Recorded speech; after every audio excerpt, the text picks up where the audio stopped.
Hello and welcome to Empire Builders. Now, most people are trying to build a personal fortune out of property and retire from work early. Well, how about trying to build a property portfolio worth more than $20 million by the time you're only the age of 30? Well, today I'm joined by a young property investor, Nathan Birch, from a company called B.Invested, and he's certainly going to tell you how he managed to do more than that himself. Good to see you, Nathan. Thank you, Chris. Now, every time I see you, you're worth about another $5 million. You keep buying all these properties. That's it. Do you want to tell the viewers how old are you now and roughly how much do you own? Just turned 30, mate, and I own over 170 properties, and it's about 37 million, so just over 35 mil now.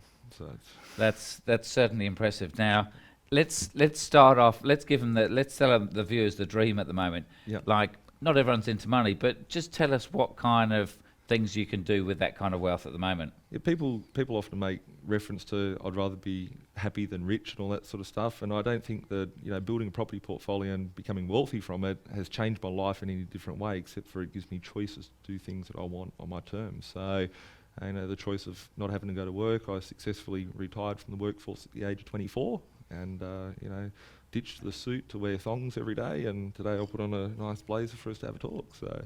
And that's the thing, because we've gone on national TV before, and you've kind of almost turned up in a hoodie and your thongs and the jeans. Is that's the whole thing? Is you don't necessarily have to answer to anyone. So if you want to be shorts and t-shirt, you're shorts and t-shirts. That's the great thing I like with you. It's like take it or leave it. This is the way I am, and this is what you're going to get. That's it. I look at property as a part of the jigsaw puzzle in my life. I don't look at it and say, okay, I want to have lots of money or anything like that. I look at it and go, how can I use property and leverage it to get myself to a position where I'm happy and comfortable. And certainly I'm there now, and I think the best days lie ahead though. So. Yeah. And look, I mean, certainly you're not into the private jets and all that kind of thing. I think when I met you a couple of years ago, you hadn't even been on a plane. That's correct. And we had to get a few drinks down you to even get you on a plane. So again, the whole thing is it doesn't necessarily have to change your life, does it? Exactly. The things that have changed my life is I don't have to worry about money or worry about putting petrol in the car or anything like that. Financial independence for me means that I can live life on my terms and do what I want when I want, and do things for fun. And so look, it's certainly the dream that a lot of people want. Yeah. But it wasn't a handout. You just didn't suddenly win the lottery. No. So tell them the tough stuff. Tell them how hard you've done it from the start. Yeah, for me, I grew up in a blue collar working family, Western Sydney, and for me, I didn't want to have to go and work 40 years of my life. I thought that was risky. People say, buying property, all that sort of stuff is risky. There's lots of talks of people, with a mindset of fear. And for me, sure, debt, getting into property and having debt initially is a bit fearing. However, for me, looking at working 40 years in a job to retire at the age of 60, 65, and then dying or not having enough money to do the fun things in life was a bigger risk to myself. And for me, my parents worked in their 60s. My father died when I was 16 years old and had a heart attack. And money was something that was worked very hard for, and it was something that I didn't want to have to do that for the rest of my life. So, at the age of 13, I got excited. My brothers are 20 years older than me, and they're buying a house to live in and all that sort of stuff. And I looked at the magazines, I was like, I want to buy a house. And I worked out a plan on how I could buy my first property when I was 18 years old. And then, from that, I just wanted to buy more, and it became an addiction. So, yeah. And so you mentioned kind of books and things like that, and looking up to your brother going to do something. Was there someone that gave you a set plan, is follow these 20 steps and you're going to be successful, or are you kind of working it out on the fly and just adapting it depending on your circumstance? It's an interesting question, Chris. For me personally, unfortunately, it was before time of internet and access to a lot of technology like we have today. For me, it was a matter of just being smart and creating it. There was no one that even thought about it. Like the first property, my mum was like, wow, congratulations, my son, he's 18, he bought a property. The second property was like, oh, good on you, pat on the back. The third one, she thought, stop buying property, getting scared and looking out for best interest. And fourth one, fifth one, sixth one, 10th one, 20th one, they sort of felt that we had to have intervention. Like, this guy's going crazy, he's going to run off the. He's got a drug addiction for property. Yeah, he's a drug addict on property. But for me, I was blocking out the outside of things coming in, because When I first started investing in property, I had a plan. I treated my property investing like a business, and I wanted it to, come to me with an end goal. So each acquisition in my portfolio has played a key role in getting me to where I am today. So initially, when I was 13 years old, I wanted to buy a property. When I was 18 and bought my first one, I had a plan of what I wanted to achieve, and then after that, I just kept pushing forward and working towards Most the plan. kids don't have that at 13 or 18, and that they've got set plans. Like, Yeah. were you a genius at school? Were you very clever at maths or anything like that? The interesting thing, Chris, is I don't know if you've ever seen the UAI that I sometimes throw around, but I successfully failed every grade between kindergarten and year 12 in school. So it doesn't take a rocket scientist. I used to work 2 full-time jobs between the age of 18 and 24 just to be able to push myself to earn more money so I could invest that money into property and producing. So it's maybe failing at school. Could that have been a good thing for you, thinking, well, look, I'm pretty dumb, I haven't got any qualifications, if I don't do anything, then I'm going to be a nobody for the rest of my life? 100%, because I didn't fall into the conform to society by joining the matrix and going to university. Not that there's anything wrong with going to uni and all that sort of stuff, but I knew that I wasn't going to go and earn 6-figure incomes, hardly in my life. And I pushed myself to work, 2 average jobs to get myself into a position where I could invest all my money into property and to get myself. I was happy to sacrifice between the age of 18 and 30, and I'm 30 now. Got a lot of grey hairs in my head. When I first started, I had a face full of pimples, and now it's grey So hair. once you get to 40, you get a haircut like this. Yeah, it's getting there, mate. It's getting there. You mentioned your mum, and again, it's good to pick up on these things, that by the time it's maybe your 4th or 5th property, your mum's getting worried and she's trying to hold you back. Yeah. A lot of people say you don't go to your friends and family for advice because whilst they want you to be successful, Yeah. for most people, they actually stop them from doing something because they're protecting them from making a mistake. Yeah. But if you never do anything, you're never going to make any money. Exactly, and I looked at a position, I had colleagues, I had friends, family, everyone in my ear saying, you should do this, you should do that, and I was getting pulled from every direction. I was like, I think the biggest thing for me is that I had a plan of what I wanted to do, and that was, I knew I needed to get 10 properties by the age of 30. I didn't know how I was going to get it, but I wanted to get 10 properties by the age of 30, and bought the first one, and I thought, that was hard, but I need to keep going down this road, I want to do this. And I went and bought the second one, third one. It was tough. It was tough to do it. But I've got a lot of people around me that have helped build their property portfolios nowadays that have gotten greater success at that certain point in their investing life than what I got to, because they're not making the mistakes. They've got someone around them. But fortunate enough, I blocked out. I'm stubborn. And I knew what I wanted to do. And I think the old saying, "The world stands aside for the person who knows where they're going," is true on that front. The numbers don't lie. My goal of where I wanted to be was set in place. I knew that if I took every single step to get there, then it would be happy days. And here we are today.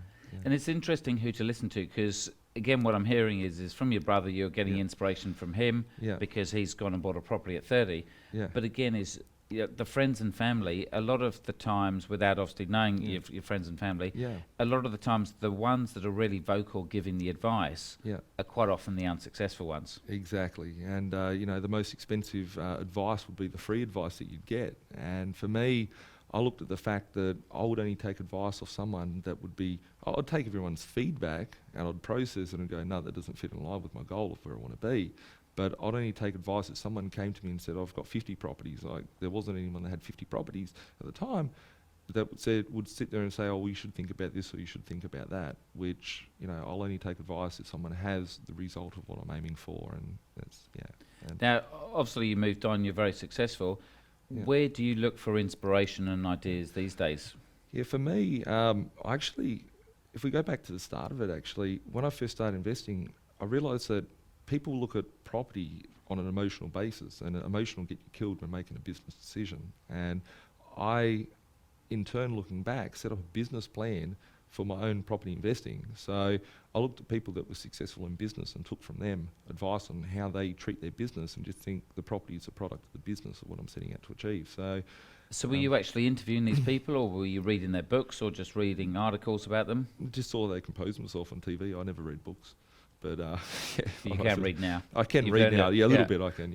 But with at the time, like in the early 2000s, like Jerry Harvey, Birch, all those sort of guys, there's things that they did in business which you it leaves a trail behind that you can actually go, okay, how can I adapt this into my lifestyle and, and my plans? So a lot of people don't realise that just their own family and their own family budgets is a business, and it's how you treat that is how you're going to have. Now, a lot of people reckon, it's too tough to do it now, it's easy in your day and the rest of it, and they said the same thing to me like a decade before. Yeah. But the amount of information, the amount of inspiration, the amount of TV shows like this and internet shows, it's like, have people really got any excuse at all for not taking any action? I've heard the same, per se, garbage that is out there today that I heard 10 years ago and I heard beforehand. I recently picked up an article that was from the newspaper dated in 1988, so it's 27 years ago, that said that first home buyers are locked out of the Sydney property market and you can't buy a property and they'll never be able to afford. I hear the same stuff on the news today, and the reality of it is that they're looking at properties like they had a little price chart on it. Said like you can buy in, Castle Hill for $80,000 and Balmain for $110,000 and all that sort of stuff. The reality of it is that it's only your perception. Other people are out there worrying about, I can't do it, but it's actually people taking action and doing things. So it's. Yeah. So again, we're getting a common theme with all the shows and all the guests that we're getting on this TV show is a lot of people are making excuses for the reasons they're not becoming successful. You might start with no education, no money, but Nathan's certainly living proof that you can make the most of it. Right, join us after the break as we find out more about why he chose property to make his wealth. We'll be back soon. Welcome back to Empire Builders. Today we're joined by Nathan Birch from B.Invested, and we're finding out how can you possibly make $35 million in property or have a $35 million portfolio by the time you're just 30. Yep. So thanks for sharing with us today. Let's start talking about property. Yep. Why invest in property? When I was younger, I always had drummed in my head that real estate and property is something that doesn't go down in value, which, it can go down in value, but I thought it was a solid investment. Like, people go into business and they can, have a business which is good, but then it can fail and those sorts of things as outside economic factors. But at the end of the day, everyone needs a roof over their head. It's a commodity, it's a supply and demand. And that's how I looked at it. As like, I think that a lot of people out there have good, solid businesses, but investing money into property and being able to, create passive income rather than active income is important. And I just wanted to have passive income. So, and I think that's true for a lot of people because, look, we never know everything when we're young, but it's just ingrained into us that property is a solid asset. And look, we've been doing shows on here of business and shares, and obviously there's pros and cons to everything. Yeah. But property is the easiest thing to understand, isn't it? It is. All you do is buy it, put a tenant in there, collect the rent, make sure you manage it, have systems and procedures like any business would, and adapt the same procedures to your investing. So once you set it up, it's pretty much smooth sailing, as you know.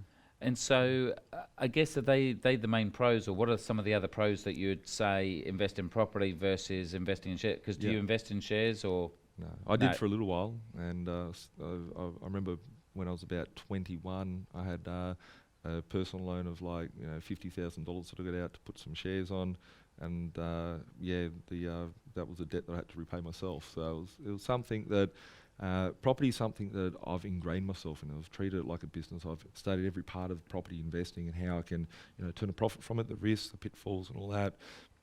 And from a share side of things, there is money to be made in the stock market, but it's just not my thing, so I can't really comment on it. I think property is more solid and it's a commodity. You don't need a share, you need a house and a roof over your head. And so do you think that's an important thing for people that are building wealth, that you've got to have a passion for it? Say if someone hated property and they bought shares instead, do you say, no, you should be buying property because it's a better asset, or no, if you love shares, then stick with that? Stick with your shares, because you need to have passion in what you're doing. If you don't have passion, if you hate it, you're not going to get the best result out of it. So, yeah. Because again, I find with a lot of seminars and things, again, is if people aren't into it, they're going to pick holes in it and they're going to whinge and moan and say, I told you so, and look, I've got to deal with these dodgy tenants. Yeah. Whereas a lot of the time, if you're into property, you say, well, I don't deal with the tenants, the property manager does. I wouldn't know if there's any problems. Exactly. And it's something that I see the biggest killer in people's opportunities is their own mind and the decisions that they make. People ask me, Nathan, how easy is it to get into property? And to get into property, it's just a decision. It's a decision to commit yourself to it. It's a decision to learn about it. It's a decision to take action. Yeah. So, look, there's never any perfect model. Yeah. So let's tell them the worst case. What are the worst nightmares about property? Like, what Yeah. are the real downsides of property investing? It depends if we're talking general public out there or talking about myself. Yeah, For, so for, for both. general public, General yeah. public.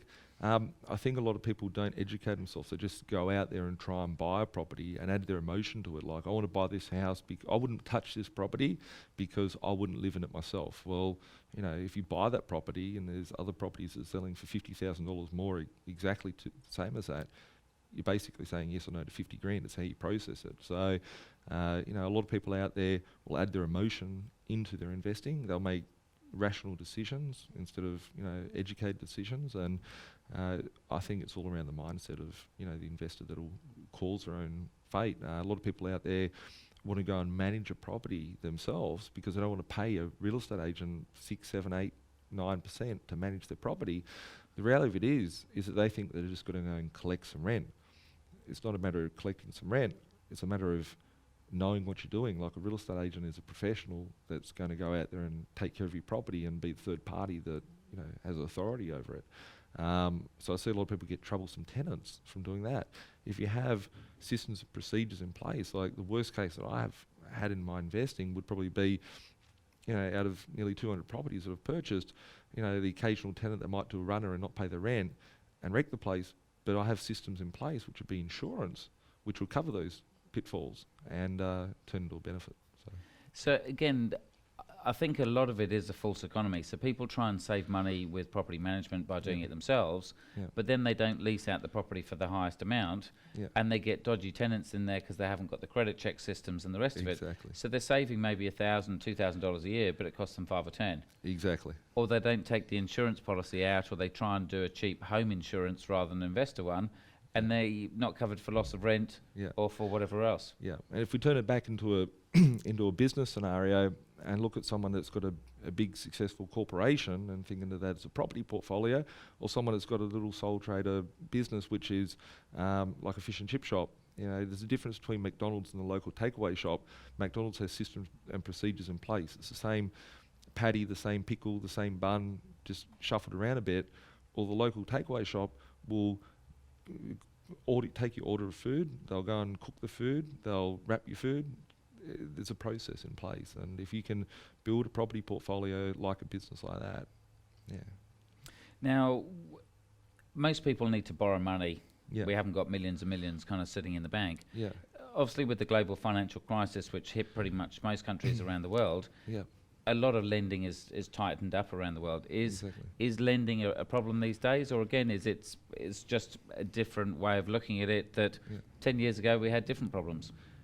Lending's been my biggest problem. If it wasn't for lending, I'd have 500 properties here today, Chris, and I think the same thing for all of us, Well, there's always been hurdles to overcome from lending. Lending certainly was different a decade ago than what it is today, and it's changing on a weekly, monthly basis. And from that perspective, you know, I think that you need to be adaptive to change in the markets. Like, it's when I first started investing, probably had 35 grand savings, and I saved it from working my backside off as a youth, and you know, investing that into property and getting the bank to put a loan against the property to start off with. So I think a lot of people going too highly leverage and too under leverage as well.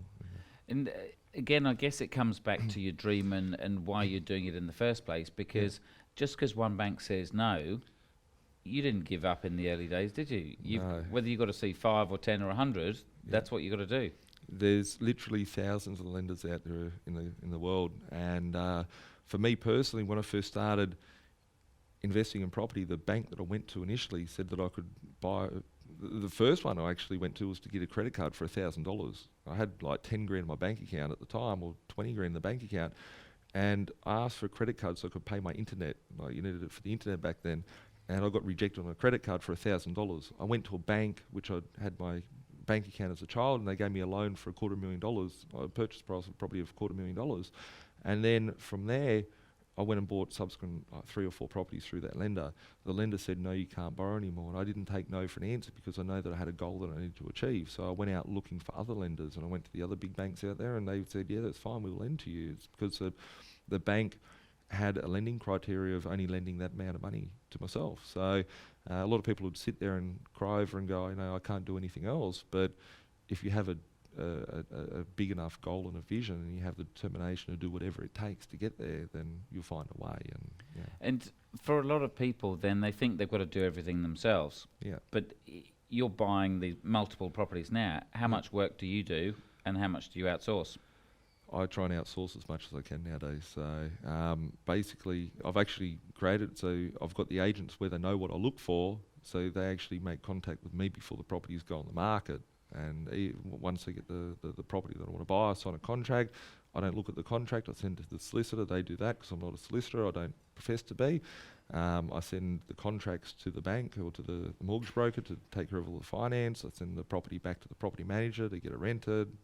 All it is phone calls and emails. And again, a lot of people would say how you can learn how to do that, but if the conveyancing costs you $1,000 or $2,000, what's the point getting a law degree to understand how to conveyance? Exactly. And to understand how 30 lenders work, it's going to take 6 to 12 months, and it's going to change by the day, by the hour. Exactly. What is the point trying to be an expert at everything? I'm still trying to find the answer myself. Back in the... but the amount of people that try and do it is ridiculous, isn't it? I see it constantly out there. I see investors which try and renovate a property. They try and save on painting, which might cost $1,000, $2,000 to get someone to go and paint the property, but they'll take 2 weeks off work so they can go and do that. And they'll earn more at work than taking the annual leave and using it to paint a wall. Like, at the end of the day, find your worth and find what you're good at, and then invest your time doing your highest dollar productive activity. Again, really good tip, and a very common theme with, again, a lot of our other guests is find what you're good at, concentrate on that, earn your money, and then use that money to pay other people rather than trying to do it all yourself. Anyway, join us after the break, and there'll be more tips on building your own property portfolio. Welcome back to Empire Builders. Today we're joined by Nathan Birch from B.Invested, and we're finding out how to be rich and young at the same time and using property as a strategy. So, Nathan, let's get into some of the strategies. Again, we always say there's no right or wrong, there's pros and cons to different ones. So let's take a typical, strategy of a buy and hold strategy. Yeah. Maybe describe what that buy and hold means and what are some of the good and bad points. Buy and hold is fundamentally the strategy that I use myself. And the fact is that if you buy a property, you hold it, you rent it out, and you keep it for medium to long term, 5 years, 10 years, 20 years, infinity, whatever the case may be. For me personally, the benefits of that is that, I see a lot of people out there try and buy and flip a property, and it's good to buy and flip a property, but you've got a lot of expenses, such as in costs, out costs, real estate agents' fees, all that sort of stuff, doing the transactions, government taxes, etc. Looking at buy and hold as a strategy, I want to be a passive investor. So I want to know that my properties are just going up in value, the rents are coming in, the rents are going up in value, and I'm creating wealth for myself by doing that. As an active property investor, you're physically having to go out there, buy a property, renovate it, do whatever you're going to do it, get it back on the market, sell it, look for your next one, and it's too much hard work. And at the end of the day, I've seen people try and buy and reno and resale properties, and let's say they make 50 to 100 grand a deal and they do 2 in a year or 3 in a year. That's good money, but the reality of it is that as you're buying, renovating and reselling, you're not building an asset base, so your net worth position ain't changing. All you're doing is creating an active income by doing that. I personally believe in a strong advocate of buy and hold and building the portfolio to take care of you. It's something. Initially, my goal was to get 10 properties by the age of 30. Have the rents come in where they're $100 per week positive cash flow, see the properties go from 200-300 grand to 400-500, 600 grand and double in value, few mil in net worth, and then having a passive income stream so I don't have to do anything. The reality of it is that you could use that same strategy and say, okay, you got 10 or 20 properties, they've doubled in value, you pay out the debt because you don't want to have debt in the future, and you end up having a property portfolio unencumbered that's bringing in positive cash flow. A lot, and look, I'm the same strategy as you. A lot of people might, or the skeptics might argue, well, what if the market does nothing for 5 years? Are you just kind of sitting there waiting for stuff to happen? You're not being active, and I guess our parents' generation saying, you're lazy, you're sitting on the beach for 5 years, you're not doing anything, you should be working that money harder. Exactly. And, I believe through the GFC that was the best opportunity out there, as Warren Buffett would say, buy when others are greedy, buy when others are fearful and sell when others are greedy. And for me as a property investor, once again, we were talking beforehand about taking business principles. There's a principle there that's, really important is, when you know, the market's not doing anything. It's an opportunity to load yourself up with as many properties as you can. You want to be buying them. I don't go out and try and find a car when it's at the highest price, or a suit when it's the highest price. I want to go out and buy stuff that's, you know, at the lowest point as possible. So, yeah. Now, you mentioned partially one of the other strategies was buy, renovate and sell, or buy, renovate and flip. Yeah. And obviously the transaction cost can be pretty high in there. Yeah. Again, it's how much volatility is in that. People are buying it thinking they can flip it kind of quickly, but if they get the numbers wrong, could they be literally just doing their money? I don't know how many properties you bought in this scenario, but like there's properties out there constantly which are half built, half renovated, whatever, and there's missing kitchens, bathrooms, whatever, because someone's gone out there, they've gone, oh, I can do this nice and easy. I've seen a few TV shows where they do renos and I can make a quick buck.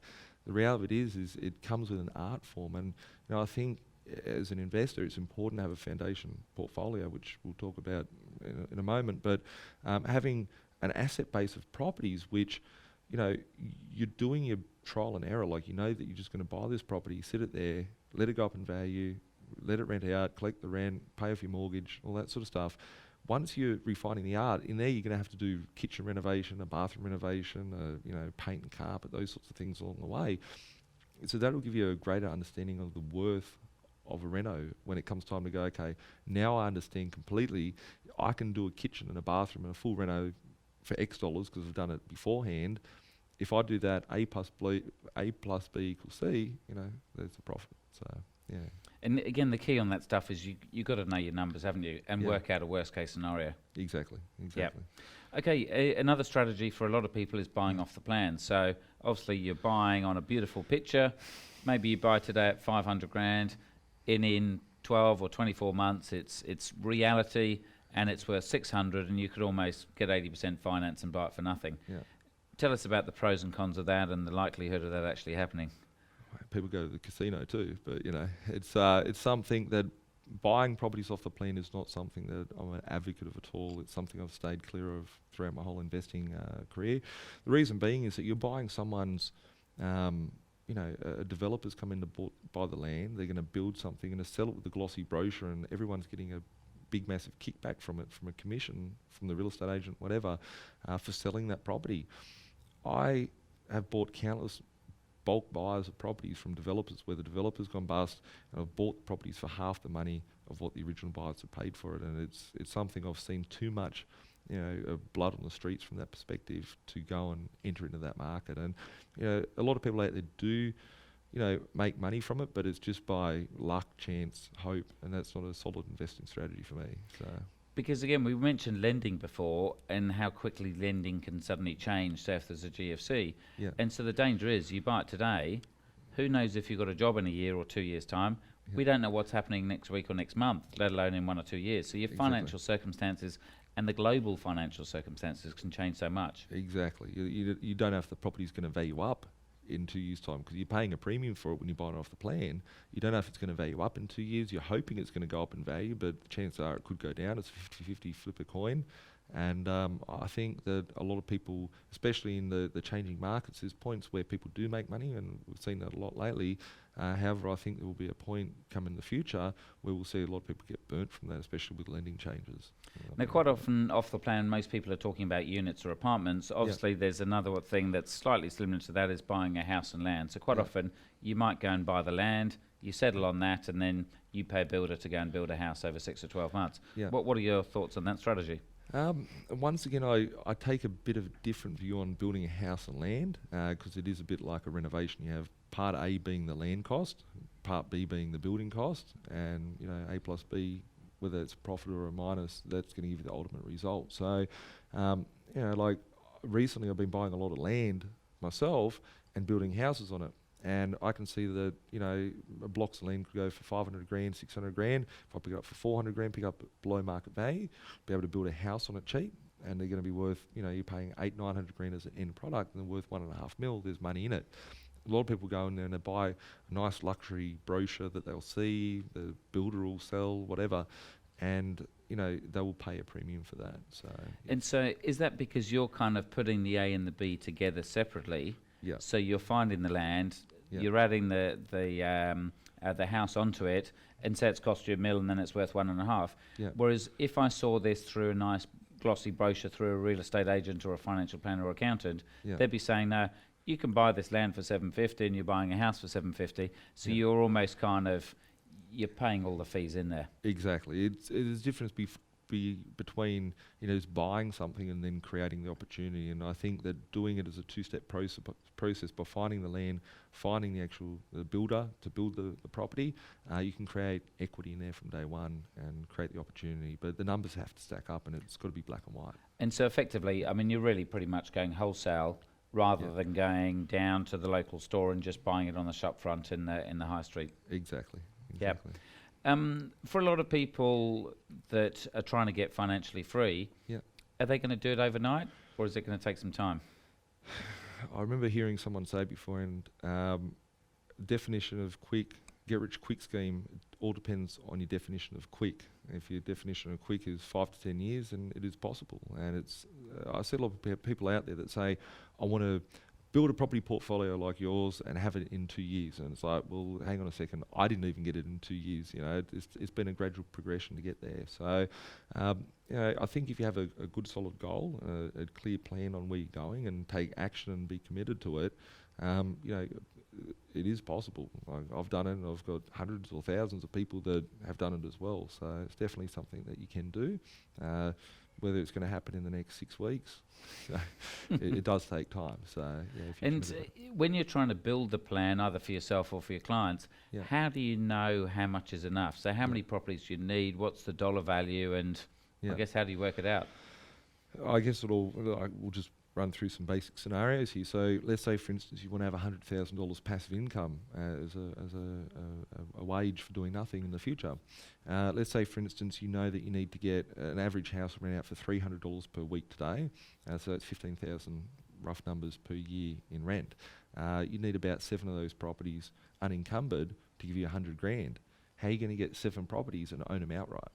So it's a matter of working backwards and going, if I buy 15 properties and they go from $300,000 to $600,000 or whatever the case may be, and they double and you sell off half, so you buy double the amount, sell off half, and then you've got half of them unencumbered. But in the meanwhile, your plan may change, and you might go, okay, I've got enough equity here, I want to keep the whole asset base, and I want to go and pull out some equity and go and buy a block of units cash, or whatever the case may be that's going to increase the cash flow.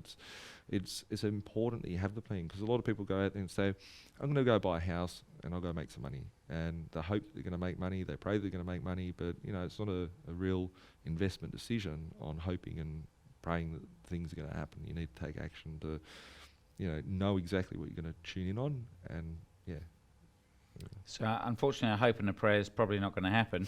You really need to do your numbers, do some solid planning, and realise that no matter how beautiful or how attractive a strategy is, there's always pros and cons. So you really need to go to your advisors, check out your plan, see what the other alternatives are, and see if there's something better. Anyway, we're going to come back with more tips after the break. Welcome back to Empire Builders. Today we're joined by Nathan Birch from B.Invested. We're finding out the secrets of how to build a $30 or $30+ million portfolio by the time you're 30, or hopefully in the next few years if you've already got over 30. So we've talked about a few different property investing strategies, the pros and the cons. Let's talk about your secret. How have you managed to make your money? So how do you describe your strategy? My strategy is a buy and hold strategy that I have. I like buying properties. There's 3 main rules that I have by buying any properties. Is to make sure I buy the property below market value, so I'm minimising risk on the way into the deal, and I've got good equity from day one, so I can use that money to leverage myself into the next deal and subsequent deals from thereafter. I want to make sure that the property is fairly neutral cash flow, so it's not eating into your lifestyle, because if you go and buy 20 properties in a negative gear to $150, $200 a week, you're going to be out of pocket and on the streets in no time, no matter how big your wage is. So you need to make sure the cash flow is strong. And the third one is to make sure that you're buying properties in line with a capital growth. So buying not a property in the back of whoop whoop, you want to make sure you're buying a property that's in a capital city with good growth prospects to it. So now it sounds wonderful going to buy a property and making sure it's under value. Yeah. The age of the internet, everyone's got so much information, people can see stuff. How do you get to find deals when other people have got the same technology and can't find the deals? There's lots and lots of technology out there, but the one thing that is still evident in any transaction that we do is there is human activity, and the fact is that there's human error. And there's lots of different ways that people sell their properties below market value, and that's the agent just getting it wrong. Like there's thousands of agents. I don't even know what the stats are. There's thousands, tens of thousands of agents across the country. The fact is that not all of them are up to speed exactly with every single property market. So they might be looking at data that's 6 months old, 12 months old, and going, the last one I sold in there is worth this. But the reality of it is that as an investor, you need to know your market and understand that I saw one 2 weeks ago sell here for an extra $50,000, $100,000. So that therefore means the properties are of similar comparison are selling for more money. So agents getting it wrong, people that really just need to get out of there with terms. So I get a lot of properties where if you're in a position to take quick action, the owner needs to get out because they might have bought the next property and they need to sell this house. You can get in there and go, okay, I know what I'm looking at. I'll sign this contract today and make a decision to buy the property. And that only comes from having the knowledge and doing research. But there's lots of different variables. I buy a lot of bulk deals out there where I've bought 10, 20, 30 properties in a batch from someone that's in financial difficulty, and I just get them out and I save their backside. But at the same time, I'm picking them up hundreds of thousands of dollars on the cheaper side. Yeah. So obviously you talked then about being an expert and understanding the local market. Say if you just turned up brand spanking new in a suburb you've never been to, or maybe a foreign country, how would you go about trying to build that information and or that knowledge? And how long do you think it would take to be an expert good enough to buy a property? Yeah, I appreciate that. It's something that I've actually gone and emerged in lots of different markets, and I've never pulled the trigger and taken action on a market without doing thorough research beforehand. So I always take, before I go into a market, like a good 6 months before I pull the trigger and say, okay, I'm going to buy something here, because I want to see what the turnaround time of the deals are, what the buyer activity is like in the market. I want to see what infrastructure's there. There's lots of things that play in that.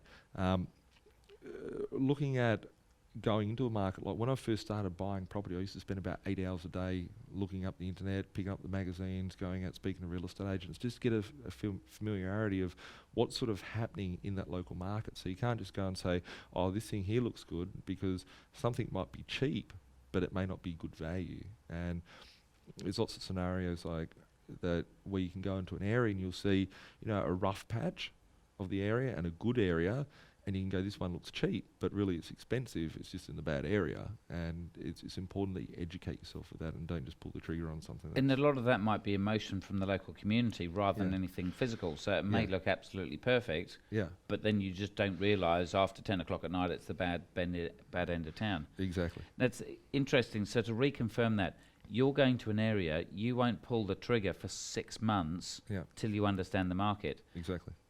I reckon the average person would suddenly fly interstate within a couple of weekends of seeing maybe 10 or 20 properties, they'd pull the trigger.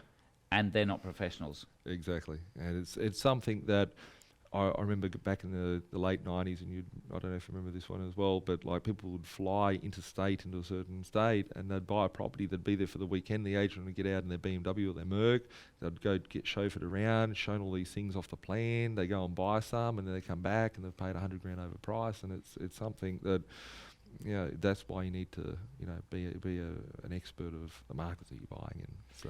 And again, effectively you're a buyer's agent now, so you effectively do it for other people. And again, the old, parents' mentality is, why would I pay you to buy a property when I can obviously go off and do it myself? But that's the thing is how many people are prepared to spend 6 months, and that's assuming that's a new suburb. You might have been there for 5 years already. Exactly, and I think the big thing about that is that, as you know, is obviously developing the relationships with the agents. So I get calls before the properties come on the market and get advertising done, because it takes time to take photos and put it up online, and I know about the property before it goes on the market even, and get the best foot forward in terms of taking action. So and again, what we find is a lot of the agents can be pretty lazy. So if you say to the agent, everyone thinks that the agent's got an incentive to sell it for more. So say on $1 million property, they make 2%, that's 20 grand. If they sell it for 1.1, they make 22. So they make another 2 grand. If they get 50%, which is $1,000, 50% tax, they make $500. Exactly. Salespeople aren't necessarily the hardest workers. are they going to work an extra month to get 100 grand for their client to make $500? Exactly, and you'd see it out there yourself with real estate agents. They'll have to take 20 people through a property, show their friends, their family, their aunties, their uncles, cat, dog, whoever, to go and have a look through the home. If you are in a position, you know that you're picking something up 100 grand below market value, and you can pull the trigger on that straight away, and they know I don't have to go and waste my weekend showing this property to who knows who. But yeah, it's important to understand how a real estate agent works. Like, I spend a lot of time understanding sales, understanding how a real estate agent will then sell to a buyer, so then I can go back to the agent and turn it back onto them. So I'm talking to the agent in the lingo that they want to hear. It's all closing and assumptive closing to the agent to get the result of what we want. So.